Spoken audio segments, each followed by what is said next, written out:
सब लोग आ गए हैं ना?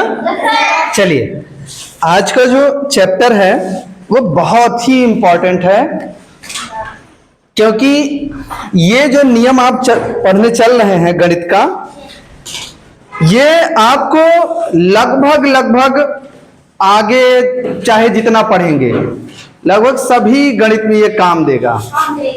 ठीक भैया? तो आइए,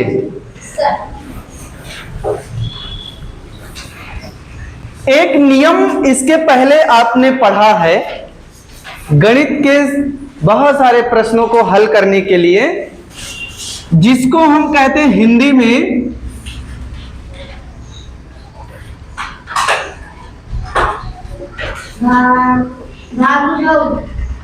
क्या लिखा है? भाग जोग, या इसी को इंग्लिश में कहते हैं डिमोनेशन नहीं डीमास। ठीक, भा से क्या होता है? भाग, गु से क्या होता है? गुणा, जोड़ और घटाओ, ये तो जानते ही है ना। ऐसे ही ये डी से क्या होता है? डिवाइड, फिर मल्टीप्लाई, एडिशन और सब्ट्रैक्शन, ये तो आप सब जान रहे हैं ना। हम जब भी ऐसे प्रश्नों को लगा रहे होते हैं तो ये नियम हम ध्यान में रखते हैं। ये कक्षा 5 में आप पढ़ के आए हैं। अभी एक हम प्रश्न दे रहे हैं, जैसे लिखा हो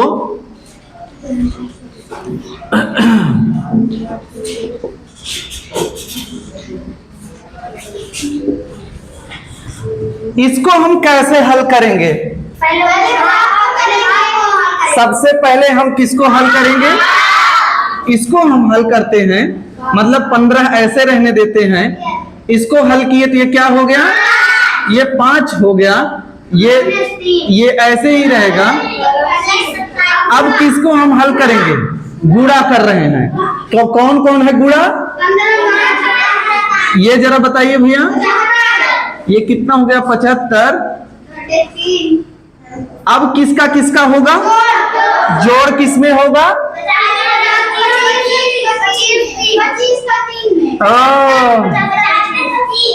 इसके 75 और क्यों ऐसा होगा?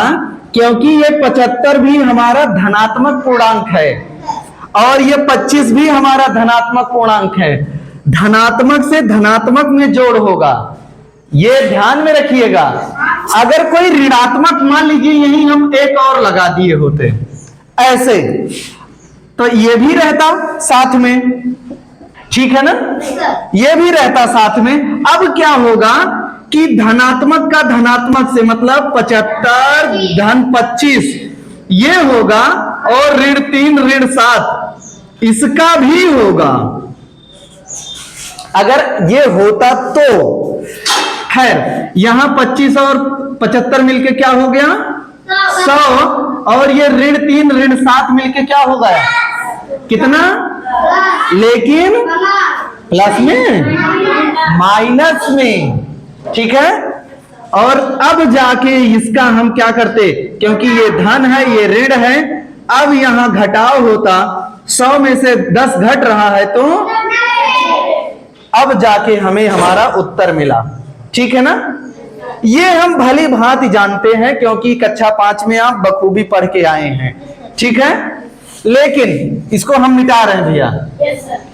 अब आइए एक हम परिस्थिति आपको बताते हैं, जैसे सिद्धू और आदर्श, ठीक है, ये दोनों लोग जाते हैं मार्केट भैया, ठीक। और मार्केट पहुंचने के बाद इनको याद आता है कि हमको सब्जी लेना है, आलू। कहे कि आलू कैसे दिए भैया? तो दुकानदार बोला कि आलू 10 रुपए किलो, किलो में मिलती है ना, 10 रुपए किलो आलू है। सिद्धू ने कहा हमको 5 किलो चाहिए। कहे ठीक है भैया ये ले जाओ। और आदर्श ने कहा हमको 3 किलो चाहिए। ठीक है, ये भी ले गए।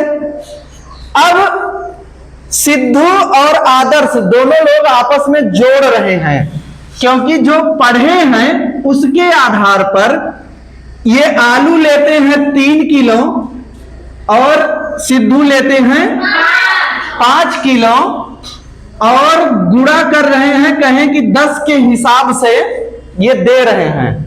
ठीक है ना, 10 के हिसाब से दे रहे हैं। तो कुछ इस तरह से ये अपने दिमाग में बनाते हैं कि 3 किलो 5 किलो और गुणा कर दे हम 10 से और हमारा उत्तर मिल जाएगा।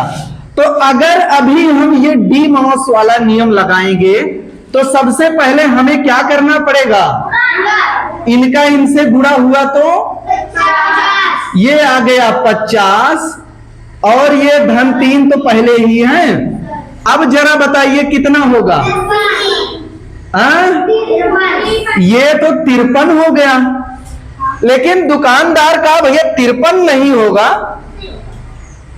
तो सिद्धू ने कहा ये आदर्श जोड़े थे, आदर्श ने जोड़ा कि ये इतना हुआ और सिद्धू जोड़ के बताए नहीं भैया 80 रुपया होगा। कहे भैया इतना बड़ा अंतर, ये 53 और ये 80। अब आदर्श के मन में ये घर कर गया कि ये कैसे हुआ।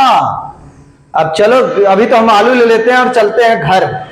घर पहुंचे और घर पर किसी से पूछते हैं, या मान लो हम मिल गए रास्ते में, हमसे कहे सर जी एक बहुत बड़ी परेशानी में है, ऐसे ऐसे हुआ, आलू ऐसे लिए और सिद्धू कह रहे हैं 80 रुपया और हमारे जोड़ने पर 53 रुपया आ रहा है। तो हम पूछ बैठे भैया कैसे क्या हुआ। तो उन्होंने कहा कि 3 किलो आलू हम लिए और 5 किलो आलू सिद्धू लिए और दोनों आलू का जो रेट था वो था 10 रुपए किलो। ठीक है, तो हमने कहा इस तरह का अगर प्रश्न आता है तो सबसे पहले इसको समूह में रखना पड़ता है या ब्रैकेट में रखना पड़ता है। ठीक है ना, तो ये ब्रैकेट में आ गया। अब सबसे पहले हम ब्रैकेट को हल करते हैं। ठीक है ना, इस ब्रैकेट को हल करते हैं जब, तो इनके बीच में क्या संक्रिया हो रही है, क्या प्लस की संक्रिया, प्लस का ऑपरेशन हो रहा है, क्योंकि ये भी धनात्मक है। तो ये 3 और 5 जुड़ेंगे, कितना हो गया 8 का। अब 10 से हम गुणा करते हैं तो कितना आया 80। अब जाके समझ में भैया आदर्श के समझ में अब जाके आ गया कि कैसे 80 हुआ था। ठीक है ना, कहे ओ हो गलत तो हम यही कर रहे थे ना, गलत ये क्या कर दिए, ये केवल डी मॉस लगाए थे। लेकिन जब हमसे मिले तो हमने कहा भैया एक और आता है बी डी मॉस, बोलो इसे, क्या बोलो, बी डी मॉस, या इसी को हम कोष्ठक कहते हैं, इसी के सामने को लगा देते हैं, को भाजू को भागुजोग, को भाजु हाँ को भागुजोग, को भागु, तो को से क्या हो गया कोष्ठक, या इसी को ब्रैकेट बोलते हैं। ठीक है ना, तो सबसे पहले हम ब्रैकेट को हल करते हैं। अब कितने प्रकार के ब्रैकेट होते हैं और किस नियम के आधार पर होता है, आइए उस पर भी चर्चा करते हैं। पहले इतना हल कर लीजिए। ठीक,